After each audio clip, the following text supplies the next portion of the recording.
I'm going to try a new technique that I got from a subscriber, Gary Lawler, to separate the hot glue pieces. What he suggested is using rubbing alcohol here to release the two halves. Now, he said to use the least amount.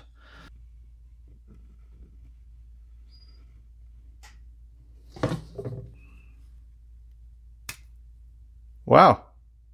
That does work. Sure enough, that popped right out of there. Thank you, Gary, for your tip. Here, before I pour that on there, I was going to show you. I mean, I can pry it, but it's pretty tough. It's not really, I could probably break it off, but it's not really wanting to let go. What he said is to pour it on that little crack there and let the capillary action of the two halves draw the alcohol in there.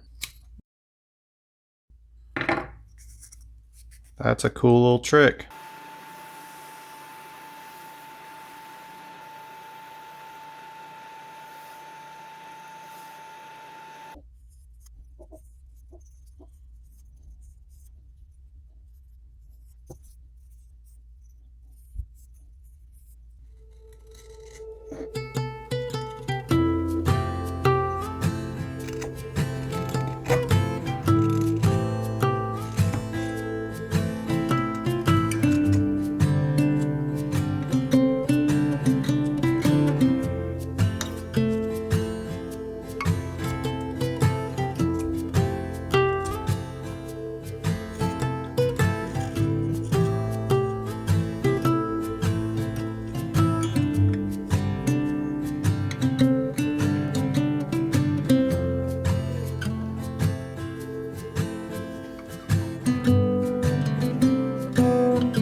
So on these fins, I'm sanding the edges just to kind of smooth them out a little bit. I'm not really trying to get that polished edge like you would on a lip, because my intention is to paint these and clear coat them. Just needs to be smoothed and rounded out a little bit so that it has a nice curve to it like that.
Then we're going to take a look at depths that we can put these at.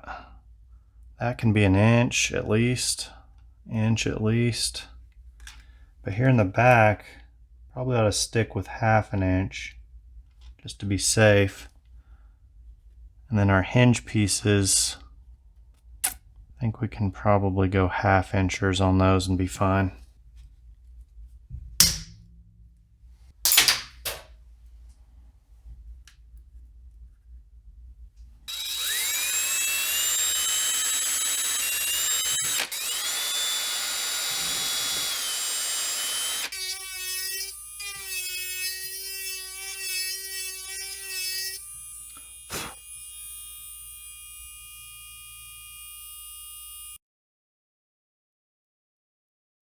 All right, I'm ready to move on to sealing the wood on this lure, and I want to seal the wood for a couple of reasons.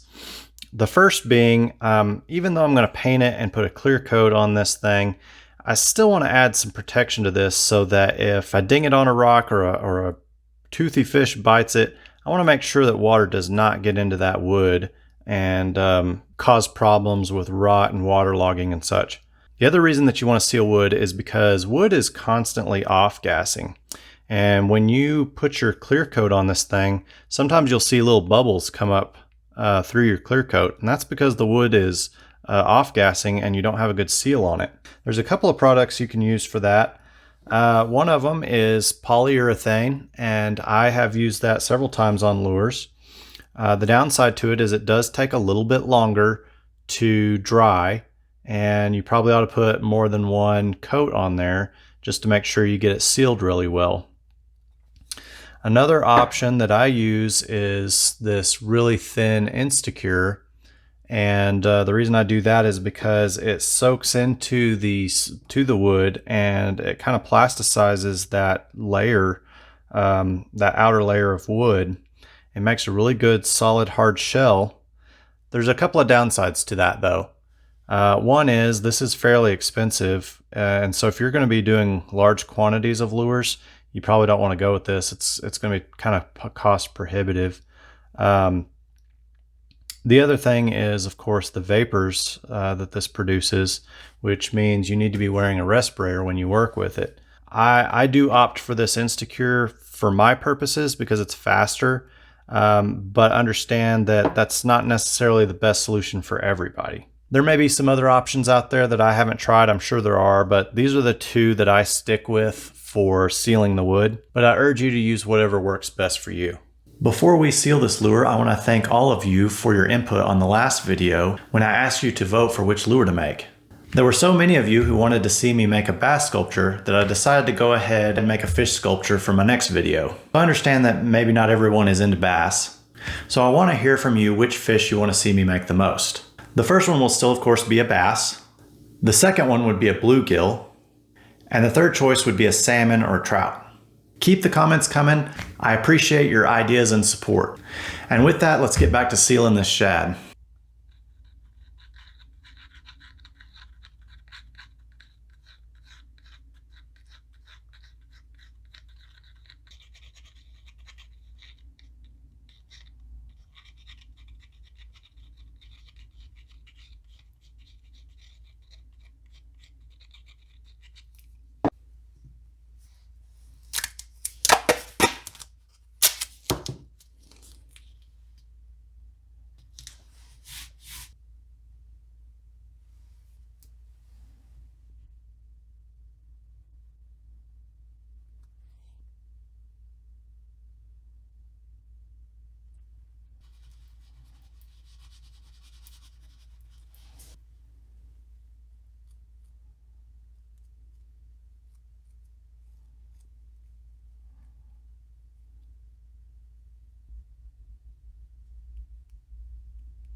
You may have noticed I did not install the hinge hardware yet, and that's because I'm going to want to paint this first before I put it all together. And then I also did not install this bottom fin, and the reason for that is my next step is going to be to add lead to the bottom for ballast, and I'm probably going to need to add some right here in this spot, so I'll have to install that fin after that.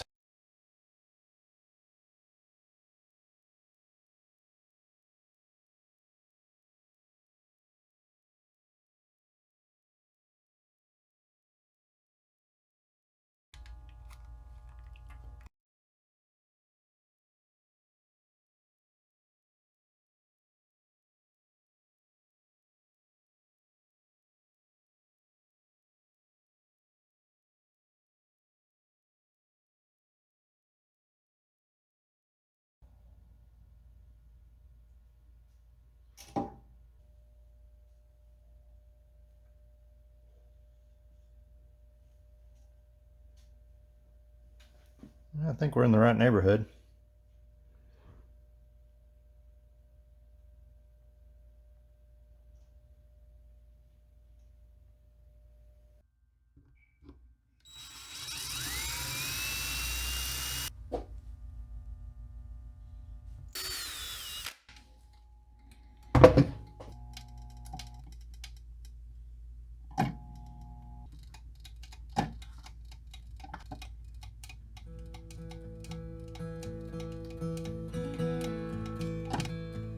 We're going to set that fin into place with some of this extra thick Instacure.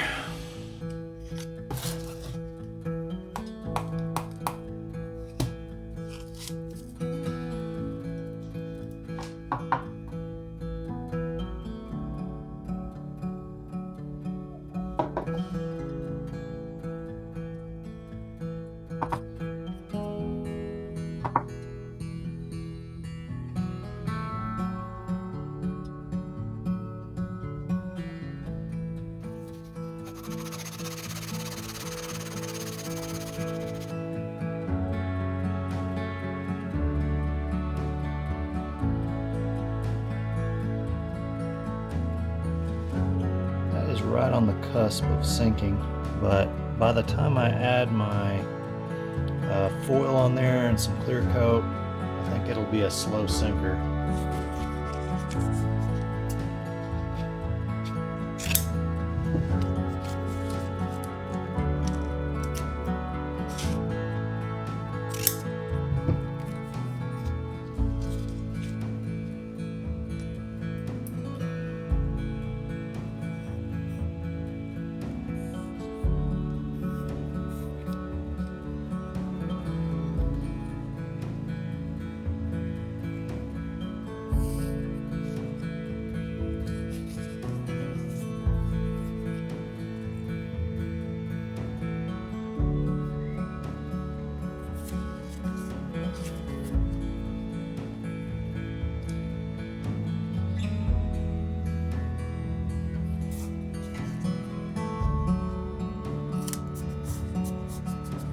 I've got a little mark where my gills are, and I'm just gonna avoid anything that way.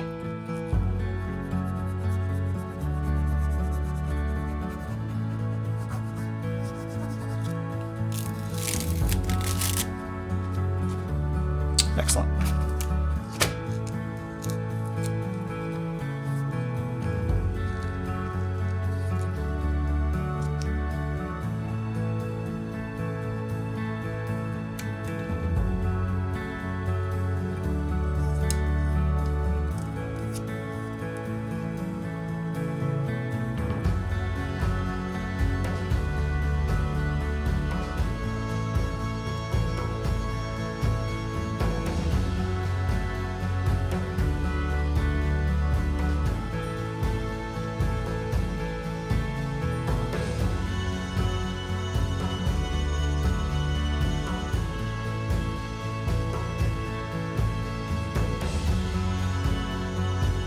We're going to get things started here with a little bit of opaque white.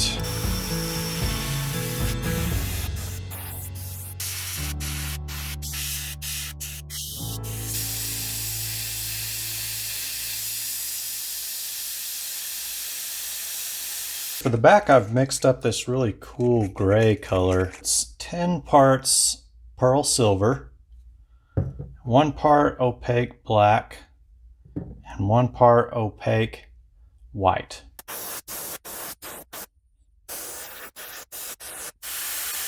So I picked up these color shift paints from Vallejo, and along the back I'm going to do some of this electric blue intense violet, and I think that's going to be pretty cool. And then I'm probably going to use some others along the way, but I'll hop back in and show you those.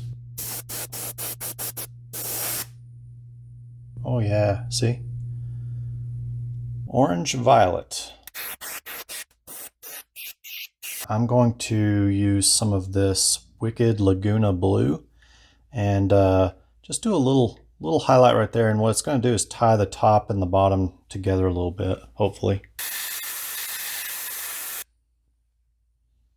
And now it's time for that signature yellow stripe, and for that I'm going to use iridescent yellow.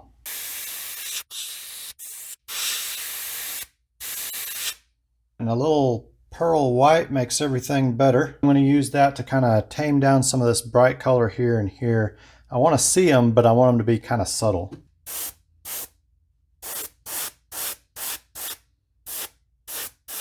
This is usually where I screw it up, and that's of course putting the black dot on there. I'm going to be using opaque black for that. Ready to put my first clear coat on there, and I'm going to be using this True Coat 2-part epoxy. I've gotten really good results with it. It has very few bubbles in it. It's really easy to work with.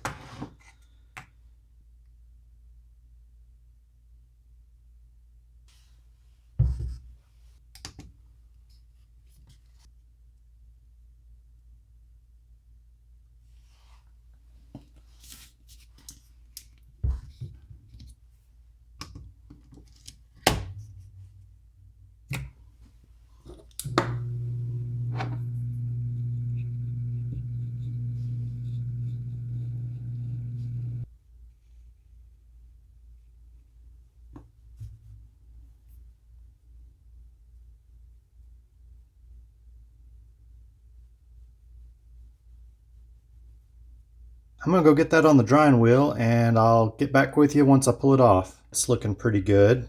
First thing I'm gonna do is paint all the fins, and I'm gonna use an opaque white for that. But I'm gonna mask off some of these areas that I don't want to get painted yet.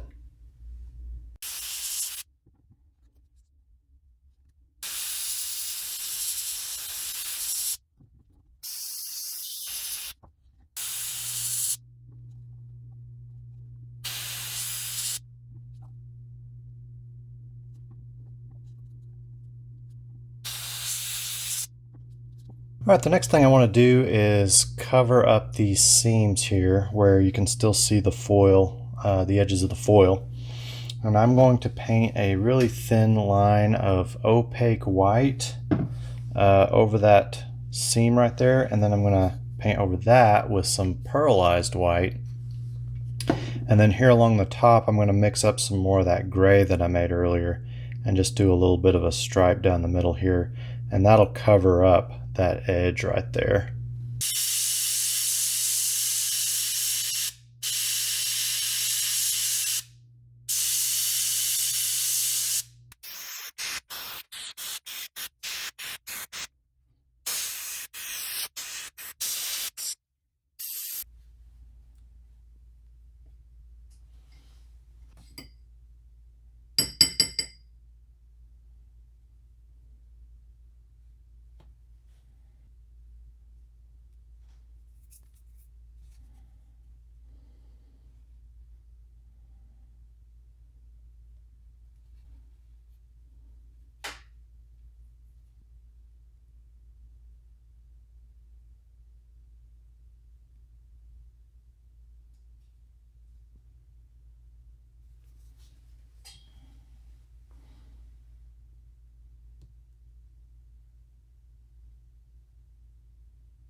All I gotta do now is put final clear coat on this thing, and then I'll get back with you for final assembly. Alright, I got this pulled off the drying wheel. That second coat of epoxy is cured, and I gotta say I'm pretty happy with how this turned out. So I'm going to re-drill our holes here, which are now full of epoxy.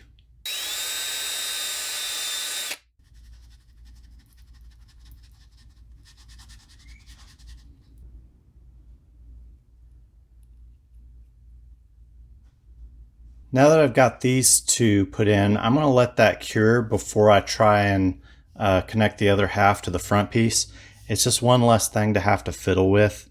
If I can wait just an hour or two and let those set up really well, then it'll make the final assembly a whole lot easier.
If you enjoyed this video, be sure to like, share, and subscribe so I can make more of the content you want to see.